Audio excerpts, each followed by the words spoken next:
성경 말씀 보겠습니다. 열왕기하 2장 12절부터 18절까지 보도록 하겠습니다. 엘리사가 보고 소리 지르되 내 아버지여 내 아버지여 이스라엘의 병거와 그 마병이 하더니 다시 보이지 아니하는지라. 이에 엘리사가 자기의 옷을 잡아 둘로 찢고 엘리야의 몸에서 떨어진 겉옷을 주워 가지고 돌아와 요단 언덕에 서서 엘리야의 몸에서 떨어진 그의 겉옷을 가지고 물을 치며 이르되 엘리야의 하나님 여호와는 어디 계시니까 하고 그도 물을 치매 물이 이리저리 갈라지고 엘리사가 건너니라. 맞은편 여리고에 있는 선지자의 제자들이 그를 보며 말하기를 엘리야의 성령이 하시는 역사가 엘리사 위에 머물렀다 하고 가서 그에게로 나아가 땅에 엎드려 그에게 경배하고 그에게 이르되 당신의 종들에게 용감한 사람 50명이 있으니 청하건대 그들이 가서 당신의 주인을 찾게 하소서. 염려하건대 여호와의 성령이 그를 들고 가다가 어느 산에나 어느 골짜기에 던지셨을까 하나이다 하니라. 엘리사가 이르되 보내지 말라 하나 무리가 그로 부끄러워하도록 간청하며 보내라 한지라.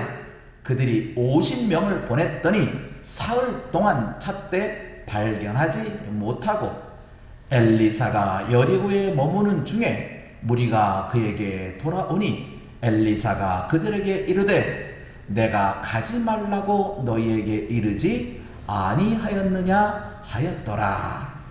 아멘. 엘리야 선지자를 5시간에 걸쳐서 세상이 감당 못한 믿음의 소유자의 행적을 쭉 따라 보았습니다. 오늘부터는 믿음의 선지자 엘리사에 대하여 몇 주에 걸쳐서 말씀을 나누려고 합니다.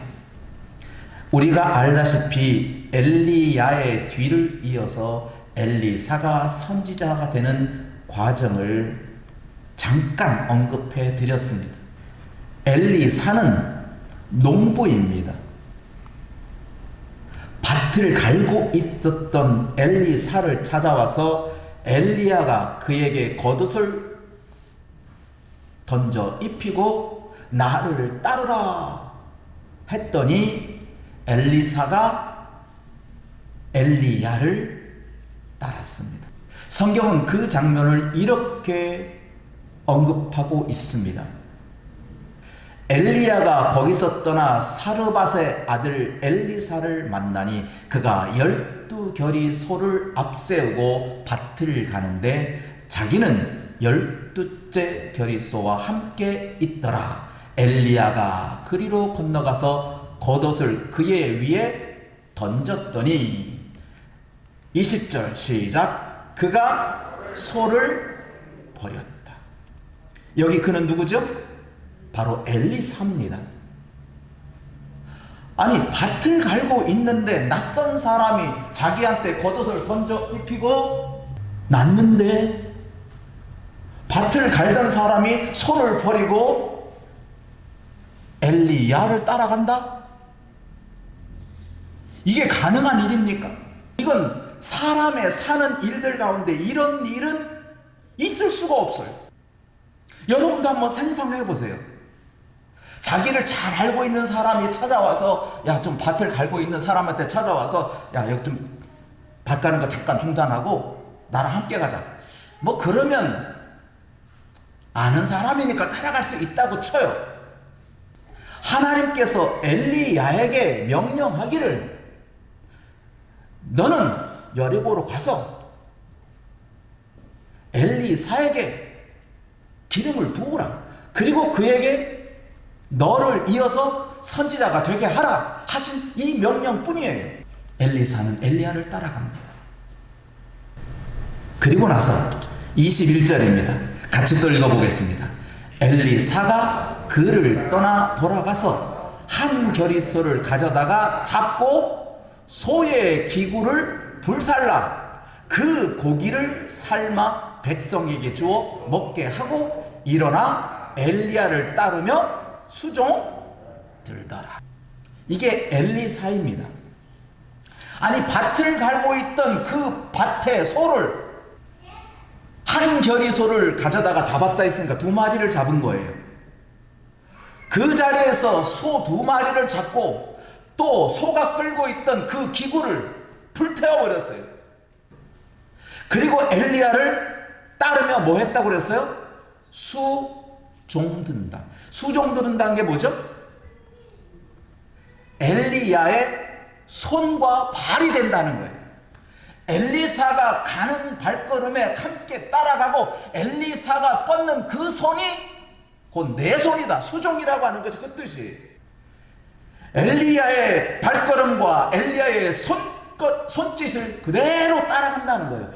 이것을 잡으려고 하면 먼저 가서 그것을 잡아다가 주고, 저리로 가자면 저리로 먼저 가고, 그러한 사람으로 엘리사는 엘리야를 수종 들었습니다. 마치 여기서 무슨 장면이 여러분 상상이 되죠? 예수께서 고기를 잡는 베드로를 향하여 나를 따라오라 했더니 어떻게? 배와 그물을 버려두고 예수를 따랐던 제자들의 모습이 그대로 보여져요. 연상이 돼버려요. 믿음은 그런 거예요. 어떤 이해와 어떤 합리적인 이론이 여기는 없어요. 나를 따라오라 할 때 예수님께서 제자들을 부르실 때도 거기에 무슨 이론과 이유가 없어요.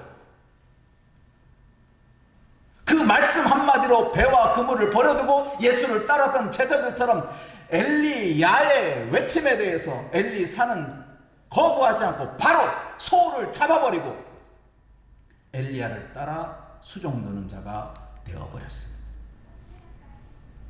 엄청난 은혜입니다. 엘리사의 첫 번째 발걸음은 여기에부터 시작됩니다. 엘리야를 따르며 수종 드는 일을 엘리사가 했어요. 누군가는 누구를 따라가면 너 높은 자리, 더 나은 생애, 이걸 꿈꾸고 지금보다는 더 나은 목적을 가지고 따라가는 사람도 있습니다. 그러나 수종 드는 것은 자기의 지위를 높이고 자기의 무슨 권세를 높이고 하는 목적이 아닙니다. 예수님께서 제자들을 부를 때 그들에게 권세를 주고 부와 영광을 얻으려고 주신 것이 아니에요. 나를 따라오너라, 너희는 내 제자가 되라라고 하신 그 말씀에 끝난 거예요. 누군가를 믿고 따라가는데 정말 믿는다면 내가 저 사람을 따라가면 부귀가 있을 것이다, 권세가 있을 것이다, 그걸 바라고 따라간다면 그건 믿음이 아니죠. 아무 조건 없어요. 그저 엘리야가 자기를 따라오기를 소망하는 겉옷, 엘리야의 겉옷을 거친 그 이유 하나로 엘리사는 엘리야를 따랐습니다. 시작부터 엘리사는 엘리야의 겉옷을 입고 시작해요.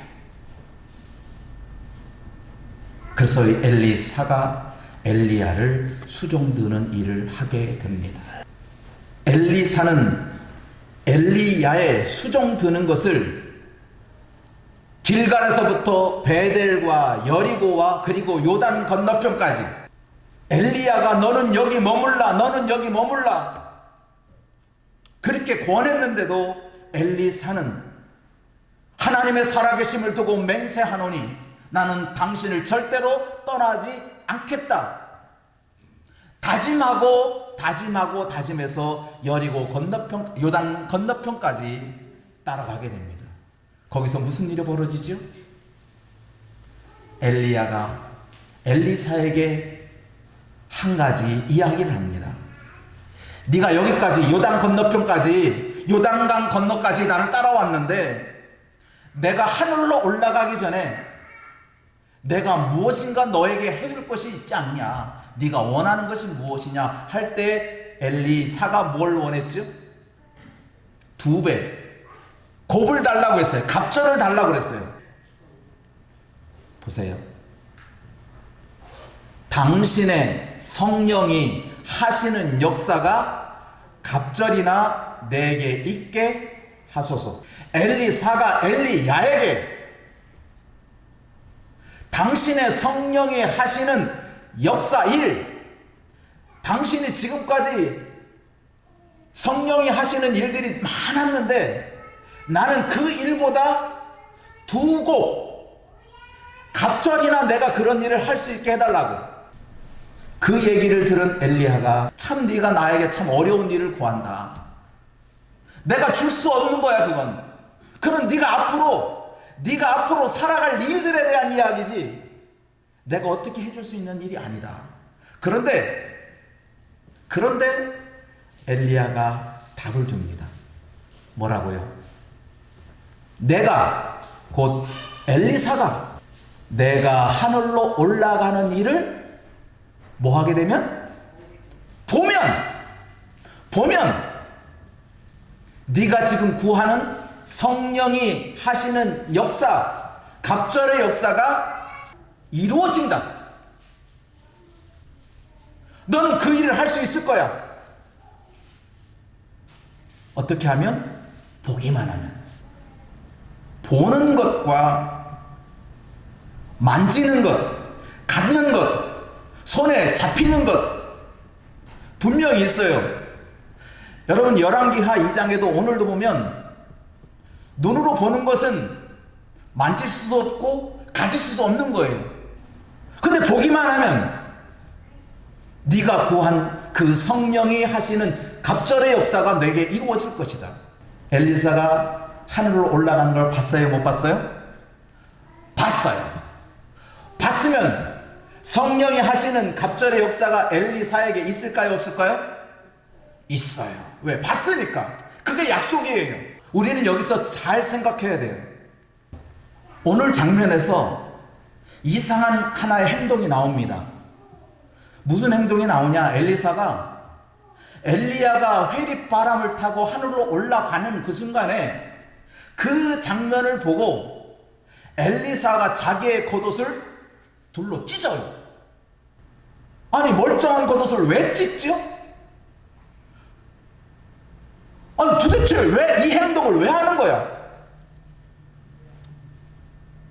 찢다라고 하는 말은 자기의 감정의 표현이에요. 우리도 그렇잖아요. 답답하면 여러분 어디 치죠? 가슴을 치고. 그것도 답답하면 뭐 하죠? 가슴을 팩 쳤죠. 이래도 안 믿을래? 이래도 안 믿을래? 그것도 안 믿으면 뭐예요? 피를 토해요. 내가 손을 찔른다. 내 피 난다. 그래도 안 믿을래? 바로 그런 거예요.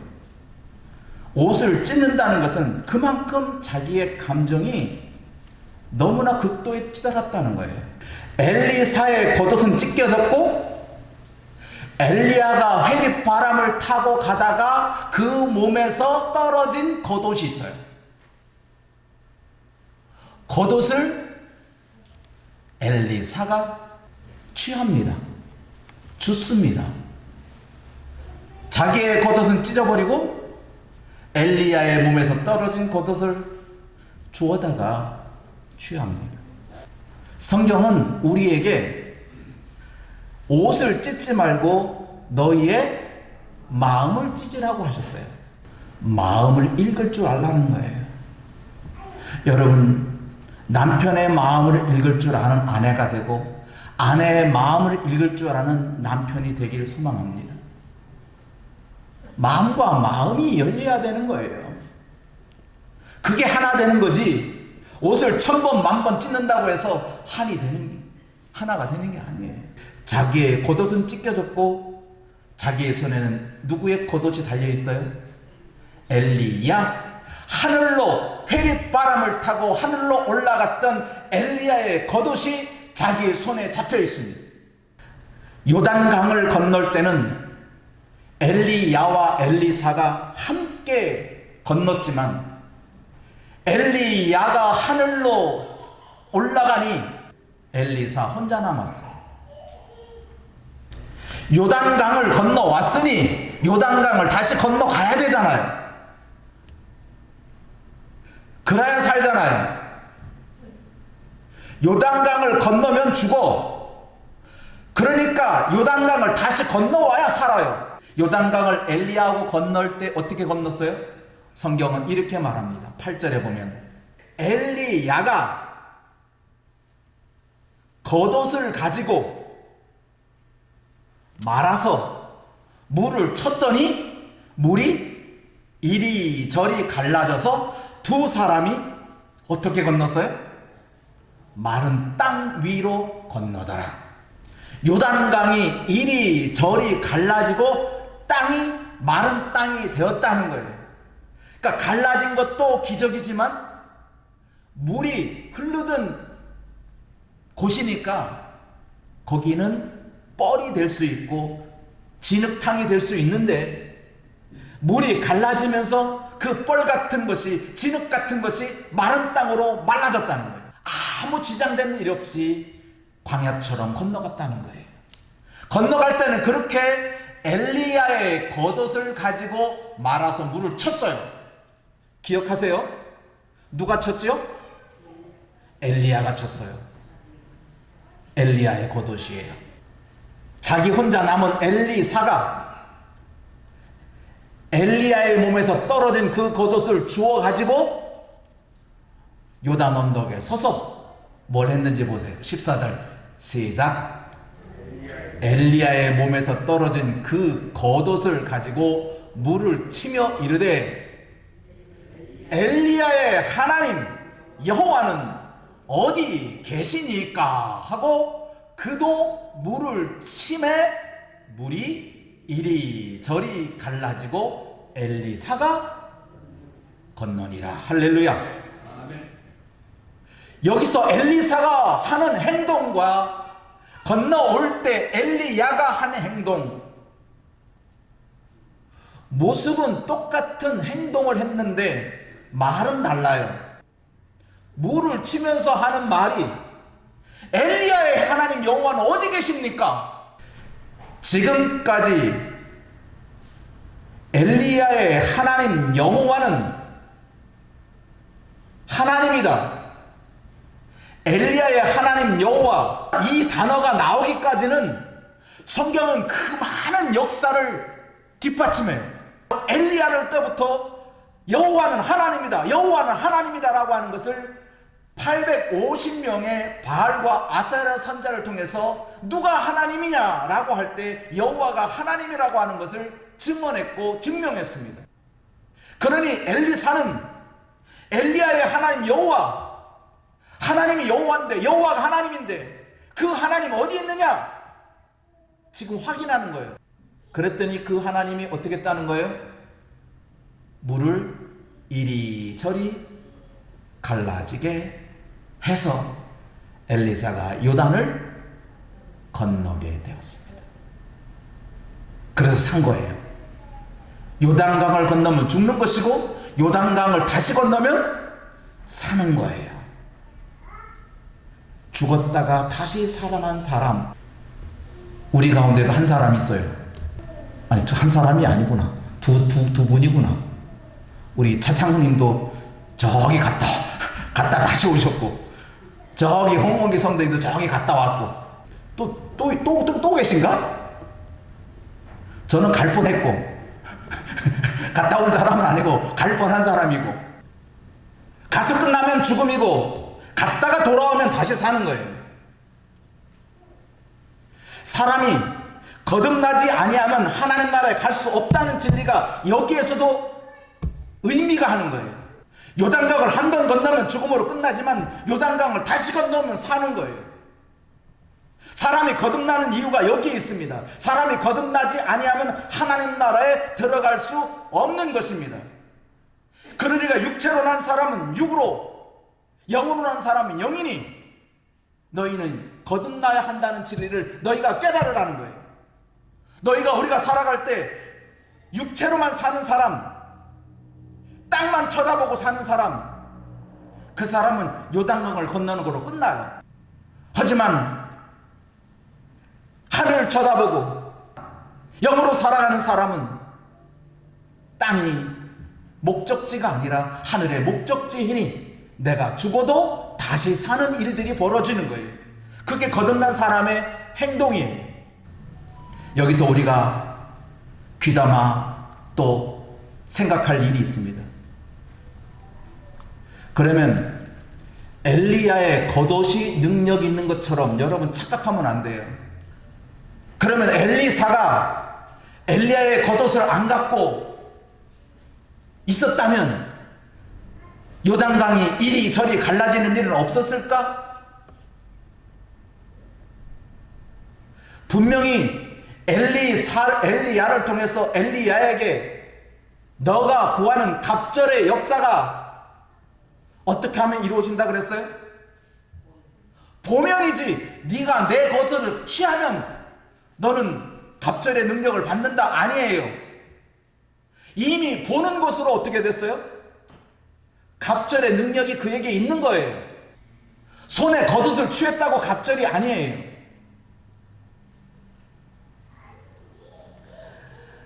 아마 기독교가 아닌 다른 종교에서 이런 일이 벌어졌다면 이 엘리야의 겉옷을 취하려고 엄청난 전쟁이 벌어졌을 거예요. 야, 엘리야의 겉옷이 이와 같은 능력이 있다. 야, 겉옷만 가지면 내가 천하에 못할 일이 없겠다. 아마 그랬을 거예요. 근데 기독교는 겉옷으로 쳐도 그 겉옷의 능력이 아니라 살아계신 하나님, 여호와 하나님의 능력이 있는 거지 그 겉옷이 능력이 아니란 말이에요. 여러분도 우리에게 주어진 십자가의 능력도 이와 마찬가지입니다. 우리가 갖고 있는 그 십자가에게 능력이 있는 게 아니에요. 십자가를 통해서 하신 하나님이 능력이 있는 거지 십자가의 능력이 있는 게 아니에요. 십자가의 능력은 십자가의 모형이 아니에요. 십자가의 형상의 능력이 있는 게 아니고 십자가의 능력은 십자가를 지신 예수 그리스도께서 능력이 계시단 말이에요. 하나님이 능력이 있는 거지 십자가의 형틀이 능력이 아니라는 거예요. 우리가 주목해야 될 일이 여기 있어요. 성경을 여러분들이 읽을 때 겉옷을 잡았기 때문에 겉옷으로 쳤기 때문에 그런 일이 벌어졌다고 성경을 보기 시작하면 우리는 우상하고 전혀 다를 바가 없어요. 그게 아니에요. 엘리야의 하나님이에요. 엘리야의 하나님이 그렇게 하신 것이지 엘리야의 겉옷이 그렇게 한 일이 아니라는 것을 깨달으시기 바랍니다. 요단에서 그 장면을 지켜보고 있던 선지자의 무리들이 있습니다. 그들이 외치는 말을 한번 들어봅시다. 시작. 맞은편 여리고에 있는 선지자의 제자들이 그를 보며 말하기를 엘리야의 성령이 하시는 역사가 엘리사 위에 머물렀다 하고 가서 그에게로 나아가 땅에 엎드려 그에게 경배하니라. 엘리야의 성령이 하시는 역사가 누구 위에 머물렀다? 엘리사 위에 머물렀다. 그러니까 엘리사의 성령과 엘리야의 성령이 같다는 거예요. 이게 첫 번째 엘리사의 시간에 우리가 알아야 될 이야기예요. 엘리사의 성령과 엘리야의 성령이 같은 하나님이라는 거예요. 그러면서 엘리사에게 얘기합니다. 우리에게 용감한 50명의 청년이 있습니다. 그 청년들을 보내서 요단강편에 요단강에서 회리바람을 타고 하늘로 올라갔는데 사람이 어떻게 하늘로 올라갈 수 있습니까? 아마 회리바람 타다가 어느 땐가 떨어졌을 겁니다. 그 용감한 사람 보내서 그 사람 찾아오게 해달라고. 그랬더니 엘리사가 아니다, 가지 말라 그래요. 가지 말라면 가지 말았으면 좋겠는데 그들이 또 얘기합니다. 어떻게? 부끄러워하도록 강청했대요. 그러니까 안 들어주면 나쁜 놈이야. 한마디 얘기하면 너 내 얘기 안 들어주면 당신은 참 나쁜 사람이야. 조금 제가 의역하면 당신은 스승의 시신도 찾지 않는 무렴치한 제자야. 당신의 스승의 시체를 찾아오겠다고 하는데 어째 그걸 만류하느냐, 그걸 반대하느냐, 막 그런 거예요. 인신공격을 해대는 거예요. 그러니까 어쩔 수가 없이 용감한 50명을 보냈습니다. 그런데 사흘 동안 찾아봤지만 찾을 수가 없어도 돌아왔어요. 찾을 수가 없는 거죠. 왜? 하늘로 올라간 사람을 왜 땅에서 찾아? 하늘에 있는 사람을 땅에서 찾으면 찾아지냐고요. 찾으려면 어디로 찾아야지? 하늘로 찾아야지. 엘리사가 이런 말을 합니다. 내가 가지 말라고 하지 않았냐? 엘리사가 엘리야의 행적을 따라서 요단강으로 다시 돌아왔지만 엘리사의 말을 선지자가 순종하지 않는 거예요. 우리 믿음의 사람들이 걸어가는 그 길에 자기 뜻대로 되지 않는 일들이 너무나 많이 있습니다. 자기 원대로, 자기가 바라는 대로, 자기 생각하는 대로 안 됐다고 해서 분노하고 저주하고 미워하고 그런 모습이 됩니다. 아, 너희가 내 말을 듣지 않았구나 라고 끝나버려요. 안 왔다고 해서 엘리사가 분노하고 그들을 막 질타하고 그러지 않아요. 그들과 또 적대시하지도 않아요. 오늘 엘리사의 첫 번째 시간으로 저는 이렇게 말씀을 정리해 보렵니다. 시작. 엘리사는 엘리야처럼 요단을 건넜다. 엘리야의 겉옷은 그 겉옷이 상징하는 바가 있어요. 나는 엘리야로부터 사사를 받은 사람이라는 의미예요. 내가 하늘에서 떨어진 사람이 아니라 바로 엘리야와 함께 있던 바로 그 사람이다 라고 하는 증거로서, 증표로서 이 겉옷이 필요했던 거예요. 그래서 하나님께서는 이 엘리야의 겉옷을 엘리사가 취함으로 말미암아 엘리야의 하나님이 엘리사의 하나님이 되었다라고 첫 번째 시간에 엘리사와 엘리야를 하나님, 동일하신 하나님이라 하는 것을 우리에게 알려주고 있는 것입니다. 기도하겠습니다.